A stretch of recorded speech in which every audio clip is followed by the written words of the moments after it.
Hello everyone and welcome to the eagerly anticipated 4th season of Ultimate League. Season 3 saw Manchester's finest dominate, only losing once to TSCI in week 15. Their performances last season saw them become crowned champions of Ultimate League, the first team to do so other than Dream Team. Dream Team, on the other hand, found their success in the Ultimate Cup, beating MFC 3-0 in the final to claim their 3rd consecutive Ultimate Cup.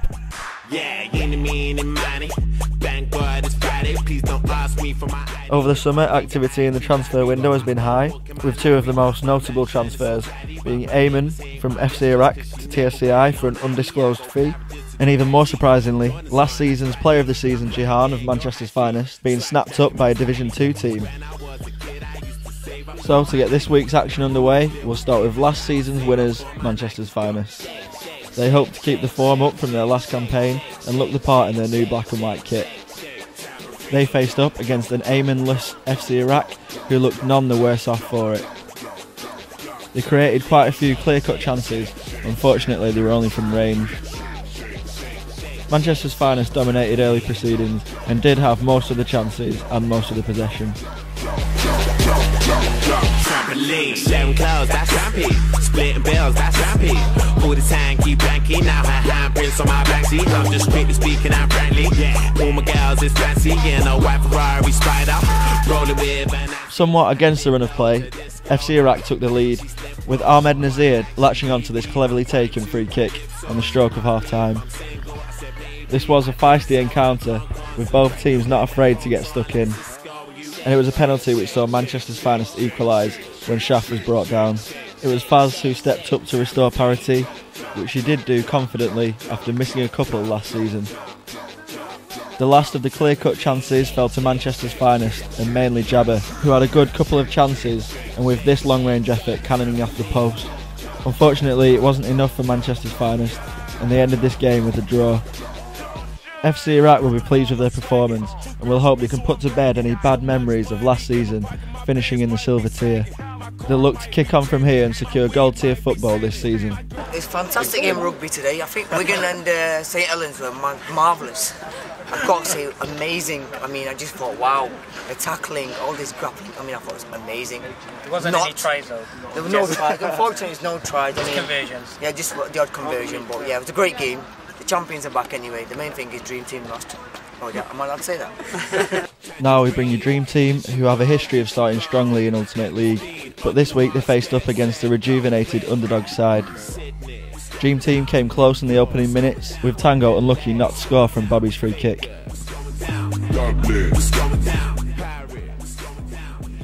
Underdogs had their fair share of chances, but were denied by Dream Team's latest acquisition, Bambi. The last time these two teams met, Underdogs came out 3-0 winners, and they looked to repeat that performance here, but Dream Team pressed and created most of the chances and had most of the possession. Unfortunately though for them, it was the same old Dream Team story, with them playing the better football but having no goals to show for it.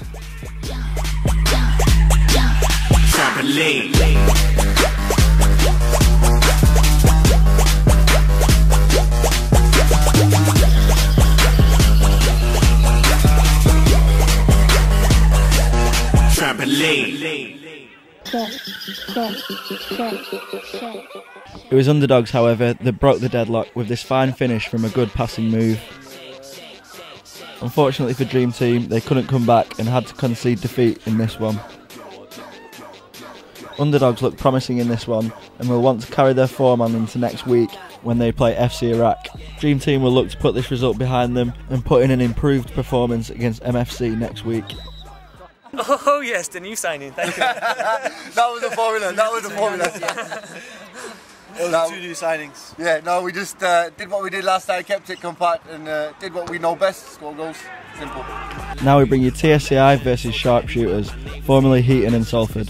This was an even game, but with most of the chances falling to TSCI. TSCI had many of their players out for this one, including Ayman and Yusuf playing injured. Kids is trying to save up for my Nikes. Go. Shake, shake, shake, shake, shake, shake, shake, shake, shake, shake, shake, shake, shake, shake. Tambourine. Go, go, go, go, go, go, go.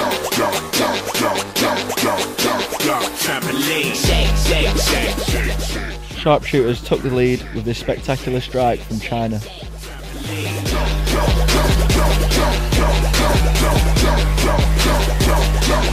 Trampoline, sharing clothes, that's rampy.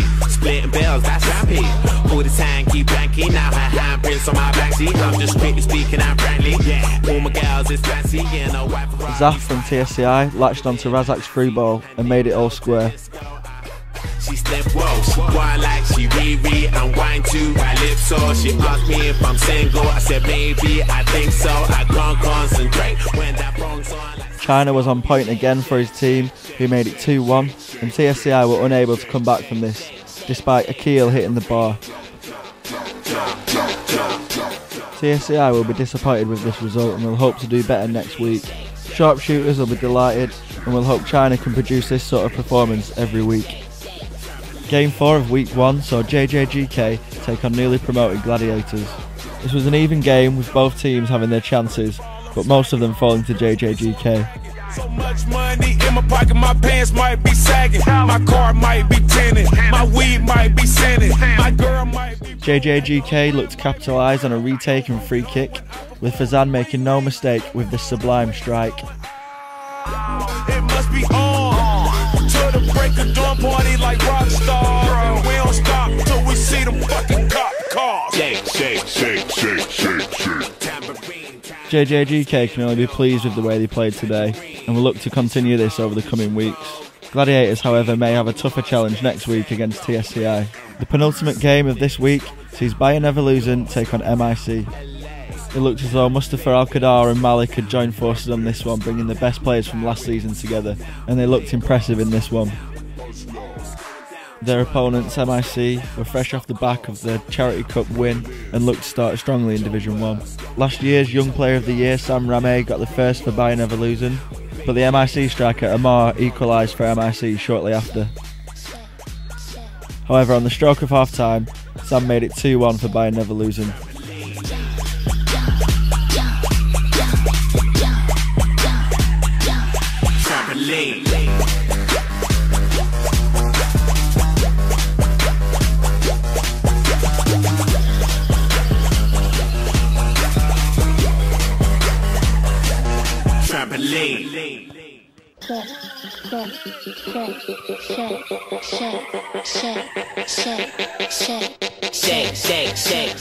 Bayern Leverkusen looked confident throughout this one and later added a third goal to essentially seal all 3 points. MIC scored a late consolation goal, but unfortunately it wasn't enough for them. This one finished 3-2 to Bayern Leverkusen, with them looking like one of the strongest sides in the league. Well, you know, I think the boys play well. We have a very new team. We lost a lot of big players over summer, you know, due to retirement and people traveling, so an injury as well. But you know, we have my assistant, MDB. He did a very good job in helping us get team together. So we do very well. Very, you know, lot of rust. You know, first game after Ramadan, and but you know, we did well, I think. Good game, good game. Thought played some good football. Still a bit rusty. Fitness, lack of fitness is showing. But you know, it's great to mix the teams. You know, because what we missed last season was a top striker, and I think, you know, in Sam, we've got one of the stars of the league. You know, and I think he's going to make a big difference to, you know, the way we play as well. The last game of Week 1 is MFC versus Super 8s. Super 8s were Division 2 champions last season and looked to start strongly in Division 1. Splitting bills, that's rampy. All the time, keep blanking. Now her handprints on my backseat. I'm just strictly speaking, I'm friendly. Yeah, all my girls is fancy. In a white Ferrari Spider, rolling with a Nancy, and dip low to disco. She slip, whoa, wine like she re-re and wine too. My lips so she asked me if I'm single. I said, Super 8s had some good chances early on, but were unable to convert.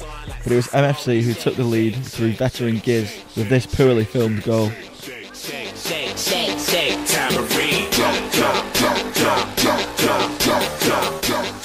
Super 8s didn't sit back and had some great chances after this goal, but just couldn't find the back of the net. And it took a touch of class from Chappie from MFC to make it 2-0 with this fine goal. Super 8s will be pleased with their performance and will look to finish high up in the table. And with this result, MFC take the lead at the top of the table. Here's the table after this week's results. My car might be tinted, my weed might be scented, my girl might be bow-legged, her friend might be. And here are next week's fixtures. Ring ring, mobile phone, the way it's going. It must be on. Thank you very much for watching. I've been Mark, and I'll see you next week. We don't stop till we see them fucking cop cars. Shake, shake, shake, shake, shake.